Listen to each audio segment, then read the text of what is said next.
आइए आज हम कुछ एनसीईआरटी के महत्वपूर्ण प्रश्नों के बारे में चर्चा करते हैं। चित्र 1.33 क्वेश्चन नंबर है 1.14। एक इसमें फिगर दिया गया है। चित्र 1.33 में किसी एक समान स्थिर वैद्युत क्षेत्र में तीन आवेशित कणों के पथ चिन्ह दर्शाए गए हैं। तीनों आवेशों के चिन्ह लिखिए।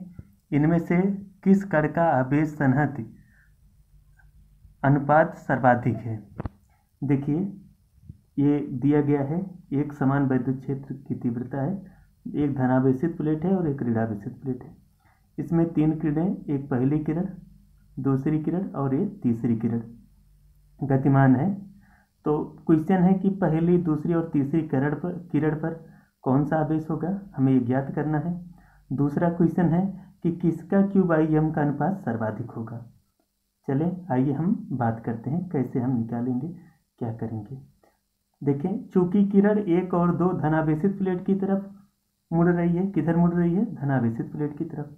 इसका सीधा सा अर्थ है 1 और 2 कौन से आवेशित कण होंगे, इनमें ऋणावेशित कण होंगे या ऋणावेशित किरण होगी। चूंकि किरण 3 ऋणावेश पे जा रहा है तो इस पर कौन सा कण होगा, कौन सा आवेश होगा, धनावेशित होगा। इस पर आवेश धनावेशित होगा। क्यों? क्योंकि हम जानते हैं विपरीत आवेश एक दूसरे को आकर्षित करते हैं। ठीक, तो इसका मतलब ये क्या है, ऋणावेशित है। ये वाली भी ऋणावेशित है और ये वाली क्या है, धनावेशित है। आइए हम दूसरे बात पे चर्चा कर रहे हैं। हम जानते हैं कि जब किसी कण को Q को किसी वैद्युत क्षेत्र E में रखते हैं, क्योंकि हम जानते हैं यदि किसी कण के पास आवेश है तो उसके पास द्रव्यमान अवश्य होगा। तो उस पर एक वैद्युत बल लगेगा F = QE, और जब बल लगेगा तो उसके कारण उसमें एक त्वरण उत्पन्न होगा।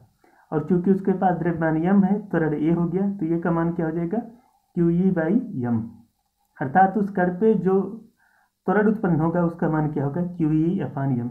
हम जानते हैं, क्लास 11th में पढ़ चुके हैं अथवा 9th में, कि एक समान त्वरण से गतिमान वस्तु का दूरी का समीकरण क्या होता है, y = ut + 12at² होता है। चूंकि प्रारंभिक वेग 0 है, अर्थात u का मान 0 रख दिए, तो y बराबर क्या हो जाएगा, 12at² QE/m। इसका फार्मूला बन जाएगा y = 12 QE/m t²। तो जो विस्थापन है, जो डिफ्लेक्शन है, ये क्या है, डिफ्लेक्शन है। ये किसके समानुपाती हो गया, Q/m। अब आप चित्र से देखिए, सर्वाधिक डिफ्लेक्शन किसमें है, सर्वाधिक किरणें कौन सा मुड़ रही है। तो इस चित्र से क्लियर हो जाता है, स्पष्ट हो जाता है कि चित्र नंबर 3, अतः चित्र नंबर 3 का Q/m सर्वाधिक होगा। आइए हम दूसरे प्रॉब्लम की तरफ आगे बढ़ते हैं। क्वेश्चन नंबर 1.15 है। क्या दिया गया है, एक समान वैद्युत क्षेत्र 3 × 10⁻³ I न्यूटन पर कूलम्ब पर विचार कीजिए। इस क्षेत्र का 10 सेंटीमीटर भुजा के वर्ग के उस पार्श्व से जिसका तल YZ के समांतर है गुजरने वाले फ्लक्स क्या होगा। इसी वर्ग से गुजरने वाला फ्लक्स कितना होगा यदि तल अभिलंब x अक्ष से 60 डिग्री का कोण बनाए। आइए हम बात करते हैं। दिया गया है वैद्युत क्षेत्र की तीव्रता 3 × 10³ न्यूटन पर कूलम्ब। और क्या दिया गया, एक क्षेत्र दिया गया, एक पृष्ठ दिया गया जो किस तल में है, y। देखिए ये y अक्ष है, ये x अक्ष है और ये z है। किस तल में है, y और z। हम सब जानते हैं किसी क्षेत्रफल का दिशा क्या होता है, उस तल के अभिलंबवत, बाहर की तरफ या उस तल से अभिलंबवत होती है। अर्थात YZ के अभिलंबवत जो तल होता है, जो अक्ष होता है, वह x अक्ष होता है। अतः इस क्षेत्रफल का, इस पृष्ठ के क्षेत्र का दिशा भी I की दिशा में होगा।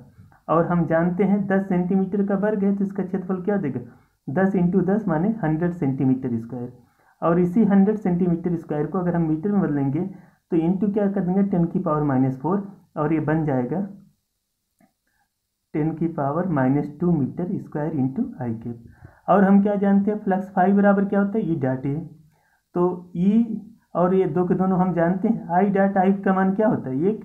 अतः क्या हो जाएगा 3 × 10⁻³ इंटू 10⁻⁻², तो हो जाएगा 30 न्यूटन मीटर स्क्वायर पर कूलम्ब।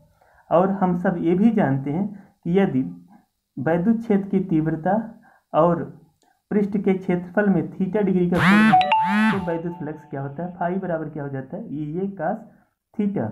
और यहाँ पर हम लोग लिख लेंगे ई ए कास थीटा और थीटा की जगह 60 डिग्री लिख देंगे। ई ए का मान हमें पता है 30 न्यूटन पर कूलम मीटर स्क्वायर और कास 60 का मान हाफ होता है, अर्थात क्या हो गया 15 न्यूटन प्रति कूलम मीटर स्क्वायर। ओके, अब हम अगले प्रॉब्लम की तरफ आगे बढ़ रहे हैं। उपरोक्त प्रश्न में एक समान वैद्युत क्षेत्र में वैद्युत क्षेत्र का 20 सेंटीमीटर भुजा के किसी घन से जो इस प्रकार अभिविन्यासित है कि उसके फ्लक्स के निर्देशांक तलों के समांतर है, कितना नेट फ्लक्स गुजरेगा। अब आप चित्र में देख सकते हैं, हमने कल ही पढ़ा था क्या होता है जब कोई बद्ध पृष्ठ, कोई बद्ध माध्यम, कोई बंद पृष्ठ किसी एक समान वैद्युत क्षेत्र में रखते हैं तो उसके अंदर कुछ कुल अंदर आने वाला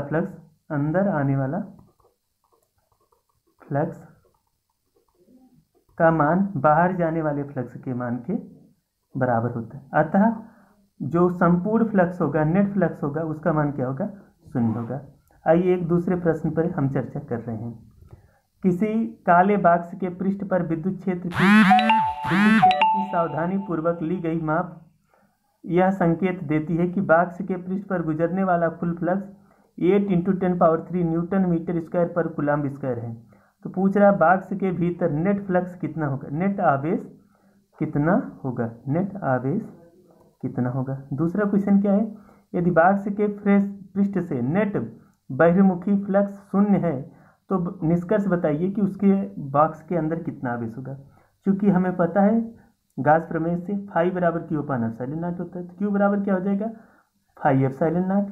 और हम सब जानते हैं एप्सिलॉन नॉट का मान निर्वात में क्या होता है, 8.86 × 10⁻12 coulomb square newton metre square. और फाई का मान हमें पता है 8 × 10³ न्यूटन प्रति कूलम मीटर स्क्वायर। सारी वैल्यू रखें और हल कर लिए। 8 × 10³ × 8.86 10⁻12 8 6 जा 48, 8 8 जा 64 में 4 ऐड किए 68 हो गया, और फिर 8 8 जा 64 में 6 ऐड कर दिए 71 तो मेरा आंसर आ गया 7.128 × 10⁻8 कूलम। अब यदि फ्लक्स का मान 0 है, इसका सीधा सा इम्पॉर्टेंस है कि पृष्ठ के अंदर जो संपूर्ण आवेश है उसका मान क्या होगा, 0 होगा, अर्थात पृष्ठ के अंदर कोई भी आवेश नहीं होगा। Thank you. Please like, subscribe और शेयर करना ना भूलें। Thank you.